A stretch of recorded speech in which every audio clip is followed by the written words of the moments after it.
La ligne Antananarive de la compagnie Air Madagascar a été recouverte. Le premier vol de l'année a été effectué le 17 juin dernier. Les travaux de réhabilitation d'une partie de l'infrastructure routière à Mbatunakang a débuté hier. Cette portion de route ne pourra donc pas être empruntée au cours des prochains jours. Les villages de Gangafani et de Yoro dans le centre du Mali ont été frappés par des attaques djihadistes faisant au moins 38 morts. Selon des sources officielles, les victimes sont pour la plupart des membres de l'ethnie Dogon.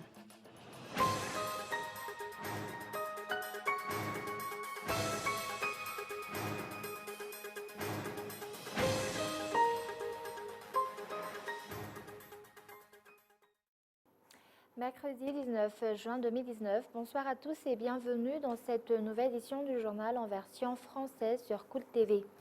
À la une aujourd'hui, cela fait 3 jours que le président Andrzej s'entretient avec les opérateurs pétroliers de Madagascar, le but étant de baisser le prix du carburant à la pompe. Une discussion corsée entre les deux parties qui défendent chacun leurs intérêts, l'un celui du peuple malgache et l'autre celui du profit obtenu. Reportage de Anderson. Cela fait 3 jours que le chef d'État s'entretient avec les pétroliers. Au cours de ces 3 jours, il n'a cessé de réitérer qu'il est tout à fait possible de baisser le prix du carburant à la pompe à Madagascar, vu que les bénéfices fixés actuellement par les opérateurs pétroliers sont très élevés. En tant qu'opérateurs, ces pétroliers ne pensent pas réduire leurs bénéfices. La discussion entre les deux parties n'est donc pas chose aisée. À l'heure actuelle, cette réunion tenue au palais d'Amboutrouach ne s'est pas encore achevée. Et sur le plan diplomatique, Madagascar va actuellement de l'avant selon l'ambassadeur de France à Madagascar. Lors d'une conférence de presse, cet ambassadeur achève son mandat cette année et toutefois elle a tenu à souligner qu'un long chemin attend encore la grande île. Reportage de Mampiuna Rakouparsan. La situation actuelle de Madagascar redonne de l'espoir. Si toutes les décisions prises dernièrement sont respectées, le pays ne manquera pas d'aller de l'avant. D'après l'ambassadeur de France en poste à Madagascar depuis 4 ans, une nette évolution est constatée. L'espoir est si grand aujourd'hui, c'est qu'il faut que ça change. Et croyez bien que la France va vraiment appuyer pour que ce changement arrive.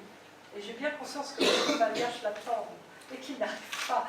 Donc, souhaitons que les nouvelles dispositions, les nouvelles mesures prises depuis quelques mois portent leurs fruits assez vite. Parce que j'ai bien conscience de la situation sérieuse dans laquelle se trouve le pays. Donc, il y a un énorme travail à faire en direction des Français, en direction des malgaches les plus faibles. Je formule enfin un regret, celui de quitter votre pays à un moment où beaucoup d'espoir se lève.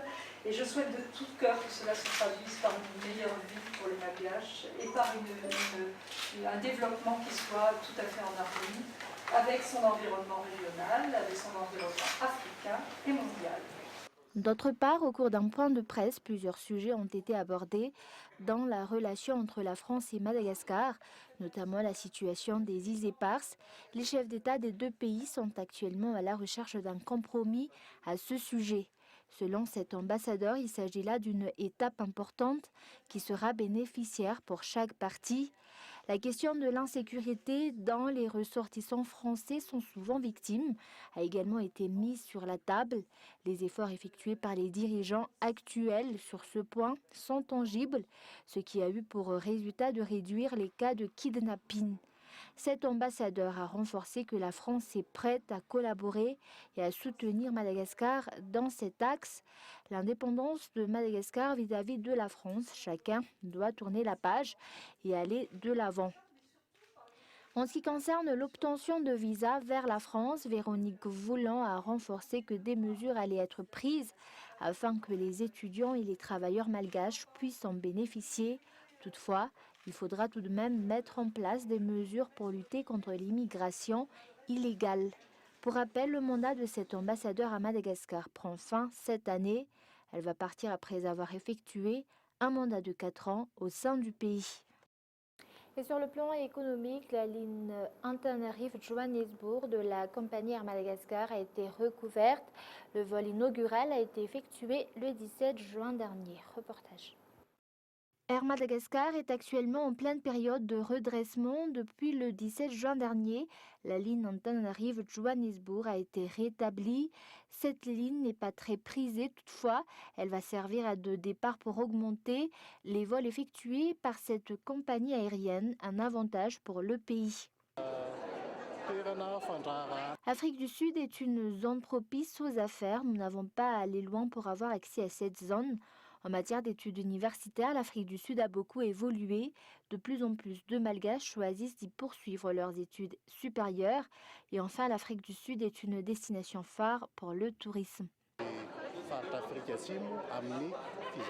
Pour l'instant, les lignes allant vers la France et la Chine sont ceux qui attirent le plus des passagers d'Air Madagascar. En 2015, près de 100 touristes par semaine venant de l'Afrique du Sud ont mis le pied à Madagascar. La réouverture de cette ligne représente donc un avantage pour le secteur du tourisme.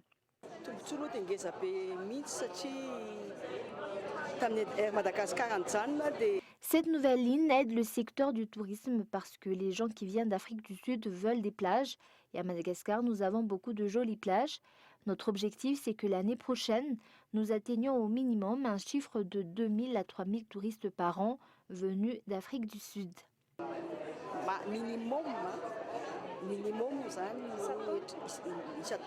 Cette ligne sera couverte par un Boeing 737-800 et aura 2 vols par semaine à son actif, le lundi et le samedi. Nous sommes heureux parce que voilà, c'est pour nous un axe important de développement qui est à la fois sur du trafic de point à point entre la Grande Île et l'Afrique du Sud et également avec des connexions.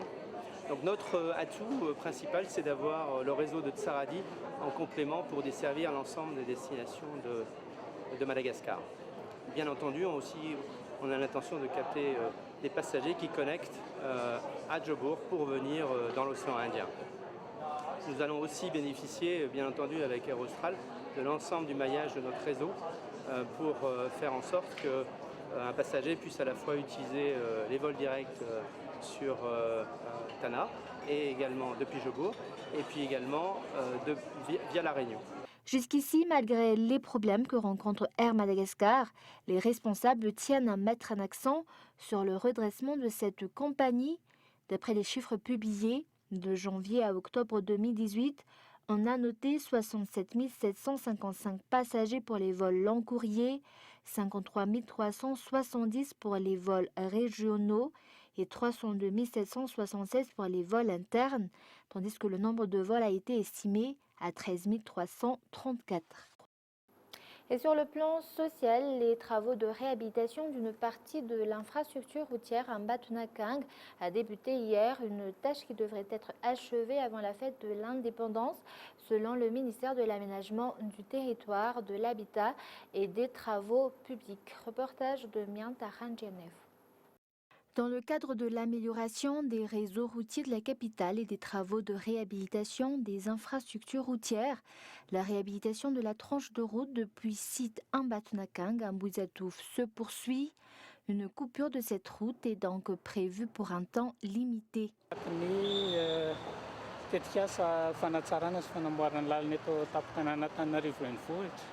Dans le cadre du projet de réhabilitation des routes de la capitale, le pavé composant cette chaussée descendant du site Mbatunakang vers Mbuzatouf sera retiré et remplacé par du goudron. Au début, ces travaux étaient prévus se faire en pleine nuit. L'entreprise Colas a donc commencé à retirer les pavés hier dans la nuit. Mais au cours du travail effectué, nous avons rencontré un petit problème concernant un système d'assainissement situé en dessous de ce pavé. Il va donc falloir effectuer de gros travaux qui vont entraîner la coupure de cette route.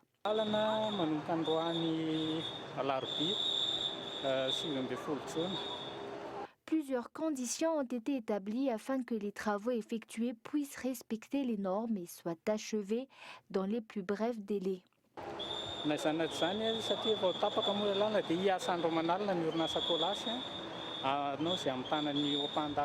L'entreprise Colas va travailler de jour comme de nuit pour achever ses travaux avant le 26 juin.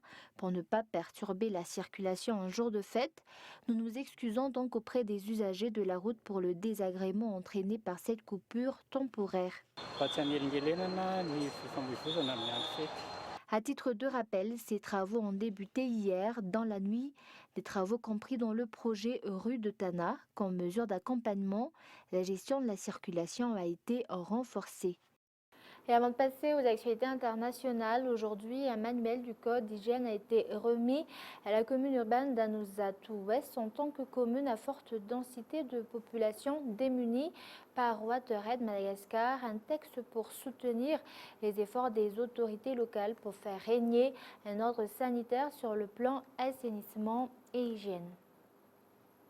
Et nous passons maintenant aux actualités internationales. Les villages de Gangafani et de Yoro dans le centre du Mali ont été frappés par des attaques djihadistes faisant au moins 38 morts selon des sources officielles.